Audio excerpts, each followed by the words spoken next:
Hi everyone, I'm Rosie and welcome back to my channel. I was always intimidated by making pie at home, but I often found store-bought pie to be too sweet and full of preservatives. I just wanted a comforting apple pie with the perfect balance of sweet and tart flavors. So I overcame my fears and figured out an insanely easy apple pie method that works every time. By the way, you're gonna love this all-butter pie crust. The secret ingredient makes it so flaky and gives it incredible flavor. I don't even normally like pie crust, but this one is good enough to eat on its own, I promise. Let's get started. I usually prepare the pie dough the day before I plan to bake it. I'm measuring out 320 grams of flour. Bread flour is the only white flour I keep on hand, so feel free to use all-purpose flour if you have that instead. I'm going to add 1 teaspoon of Himalayan pink salt and 2 teaspoons of white sugar. I'm also going to cut 8 ounces of cold salted butter into small cubes.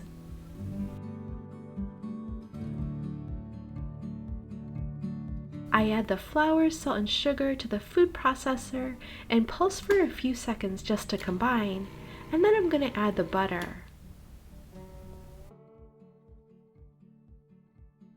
I'm going to blend for about 10 seconds.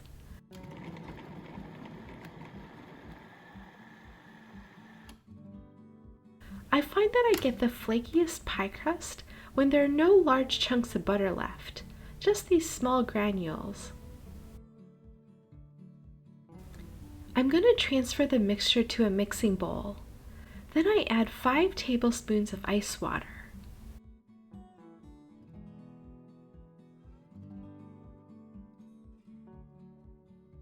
And here's the secret ingredient: 1 tablespoon of apple cider vinegar. I know that sounds weird and it's not a typical ingredient in modern pie crust recipes. However, it really enhances the taste of the crust, and the acid interferes with some of the gluten development, making the final product super tender and flaky. The dough will initially smell a bit acidic, but don't worry. All you'll notice once the crust is baked is incredible flavor.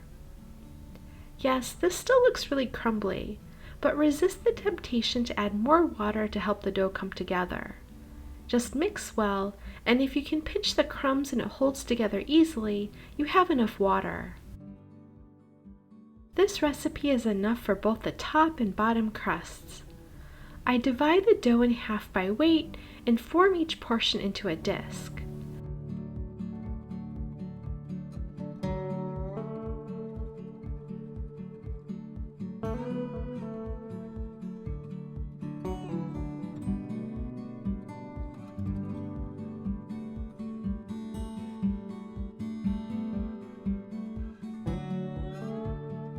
I wrap each half in plastic wrap twice and let it rest in the fridge for at least 12 hours. This time helps the flour hydrate and creates better texture and flavor. You can store the dough in the fridge for up to 3 days before baking, or put it in the freezer. If you freeze it, all you have to do is defrost the dough overnight in the fridge and it'll be ready for you to roll out the next day. You can also prepare the apple filling the day before, but I usually do it the same day I'm going to bake the pie. I'm peeling 3 pounds of Granny Smith apples, which is about 9 to 10 small ones. You can use any apples you like, but I like these for their firmness and tart flavor. Have you ever made apple pie and the filling turned into applesauce, or it shrunk so much that you had a big gap under the top crust? I'm going to avoid both of those outcomes by first partially cooking the apples in the microwave. You could cook the apples on the stovetop, but I find microwaving easier and faster with less cleanup. Also, on the stove, I find that the apples don't cook as evenly, and some pieces always end up turning into applesauce.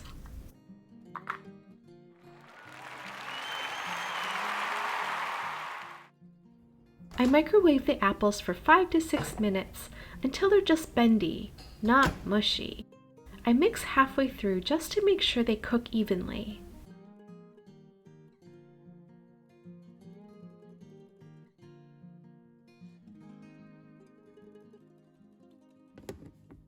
And then I'm going to put them in the fridge for at least an hour to cool down.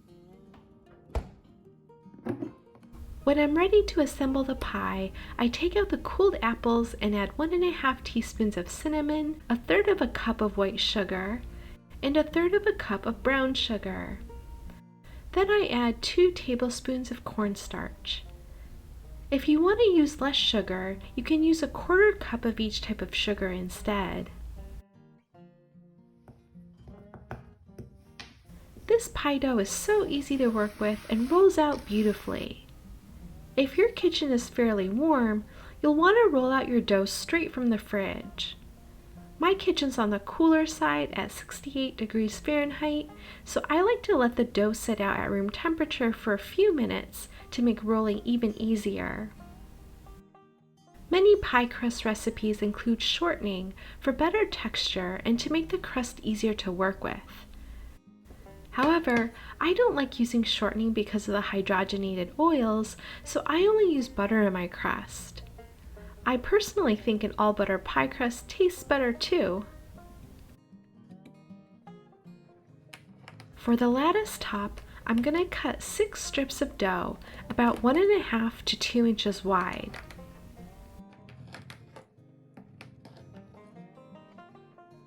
I like to brush a layer of beaten whole egg on the bottom crust to ensure that it doesn't get soggy from the apples.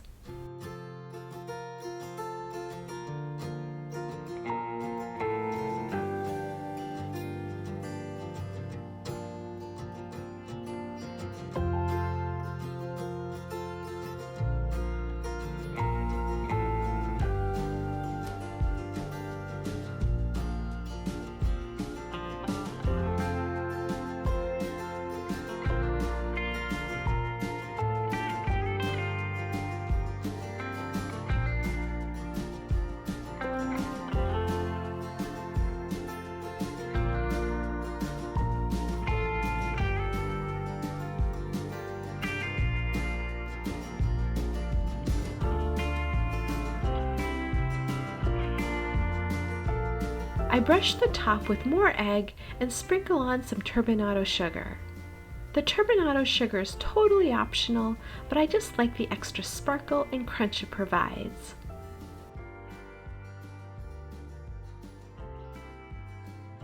Bake at 400 degrees Fahrenheit for the first 30 minutes, or until the top is brown to your liking, and then reduce the temperature to 350 degrees Fahrenheit for another 20 minutes. I find that baking it at a higher temperature first ensures that the bottom crust cooks fully. Depending on how much moisture is in the apples, the juices could bubble out of the pie pan, so you might want to put the pie on a baking sheet to catch any drippings.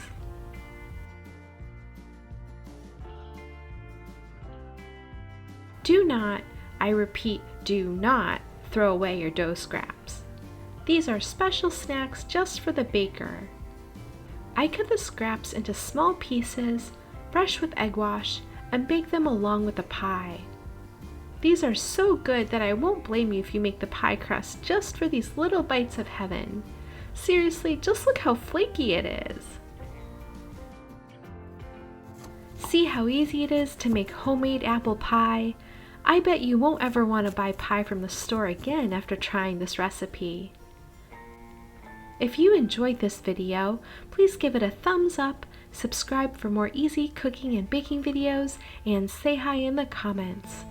Thanks for joining me today, and I'll see you next time. Bye!